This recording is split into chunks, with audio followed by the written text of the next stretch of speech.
Hi viewers, welcome to South Indian recipe. இன்றைக்கி நம்மளோட லஞ்சுக்கு ஸ்பெஷல் பார்த்திங்கன்னா காலிஃப்ளவர் 65. இந்த காலிஃப்ளவர் 65 எப்படி செய்யலாங்கிறத தான் இந்த வீடியோவில் நம்ம பார்க்க போகிறோம். வாங்க. காலிஃப்ளவர் 65 செய்கிறதுக்காக இன்றைக்கி பார்த்திங்கன்னா 200 கிராம் காலிஃப்ளவர் எடுத்து கட் பண்ணி எடுத்து வச்சுருக்கேன். இப்போ இதை என்ன பண்ணணும்னா 1 லிட்டர் தண்ணி அடுப்பில் வச்சுருக்கேன். இதில் பார்த்திங்கன்னா கொஞ்சமாக உப்பு, அப்புறமா கொஞ்சமாக மஞ்சள் பொடி. இதில் இந்த காலிஃப்ளவரை நம்ம இதில் போட்டு நம்ம என்ன பண்ணிக்கலாம்னா சுத்தம் பண்ணி எடுத்துக்கலாம்.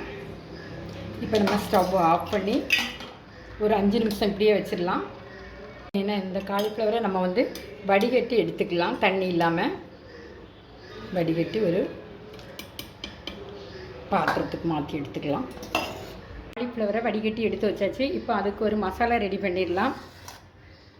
பாருங்கள், இதுக்கு 1 டேபிள் ஸ்பூன் கடலை மாவு, 2 table spoon cornflour, 1 table spoon வத்தல் பொடி, 1 table spoon மல்லிப்பொடி, 1 teaspoon garam masala, 1 teaspoon மஞ்சள் பொடி, 1 டீஸ்பூன் ஜீரகப்பொடி, 1 டீஸ்பூன் இஞ்சி பூண்டு விழுது.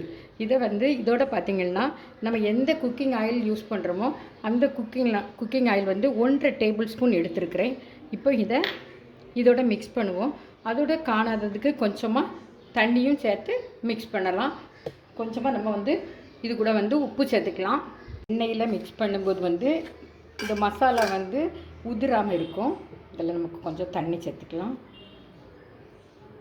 இதோட பார்த்திங்கன்னா 1/2 டீஸ்பூன் மிளகு பொடி, அப்புறம் இந்த மசாலாவுக்கு தேவையான உப்பு, எவ்வளவு தேவையோ அந்த உப்பு. இப்போ தண்ணி ஊற்றி இதை கொஞ்சம் மிக்ஸ் பண்ணிக்கலாம். ரொம்பவும் கட்டியாகவும் இருக்கக்கூடாது, ரொம்பவும் தண்ணியாகவும் இருக்கக்கூடாது. மிக்ஸ் பண்ணி எடுத்துக்கலாம். இந்த கன்சிஸ்டன்சி போதுமானது. இப்போ இதில் இந்த காலிஃப்ளவரை போட்டு நம்ம மிக்ஸ் பண்ணலாம். சிலப்போ நினைப்பாங்க, சிலருக்கு மசாலா கோட்டிங் அதிகமாக இருக்குன்னா கார்ன்ஃப்ளவர் அல்லது கடலை மாவு ரெண்டையுமே கொஞ்சம் அதிகமாக போட்டு அதோட சேர்த்துக்கலாம். அப்படின்னா இந்த கோட்டிங் ரொம்ப திக்கானதாக இருக்கும். இதை இப்படி மிக்ஸ் பண்ணி ஒரு 10 மினிட்ஸ் நம்ம இதை ஊற விட்டுக்கலாம். பாருங்கள், இந்த அளவு கோட்டிங் நமக்கு போதுமானது. எல்லாமே நல்லா கலர் வேணும்னா சிலர் கலருக்காக ஃபுட் கலர் சேர்ப்பாங்க. நான் அன்றைக்கி எதுவுமே சேர்க்கலை. பாருங்கள், இந்த அளவு நமக்கு மசாலா பிடிச்சா போதுமானது.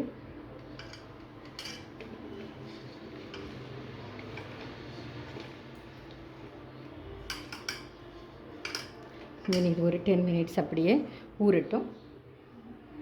காலிஃப்ளவர் நல்ல மசாலாவில் ஊறிடுச்சு. இப்போ நம்ம எண்ணெயில் இதை பொரித்து எடுத்துடலாம். அதுக்காக நான் அடுப்பில் பேனில் எண்ணெய் சேர்த்துருக்கேன். இப்போ எண்ணெய் சூடாகட்டும். எண்ணெய் நல்லா சூடாகிடுச்சு. இப்போ இனி நம்ம காலிஃப்ளவரை இதில் போட்டு எடுத்துக்கலாம். உடனே இதை மாற்றி போடக்கூடாது. அப்படி மாற்றி போடும்போது மசாலா உதிர்ந்து அப்படியே போயிடும், எண்ணெயோட கலந்துடும்.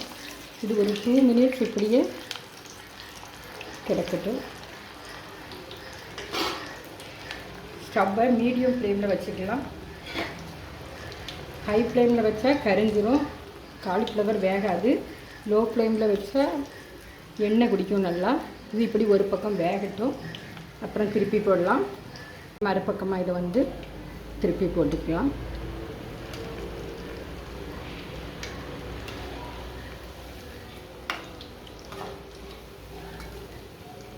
நல்லா வேகட்டும். வெந்த பபுள்ஸ் எல்லாம் அப்படியே அடங்கி இருக்கும்.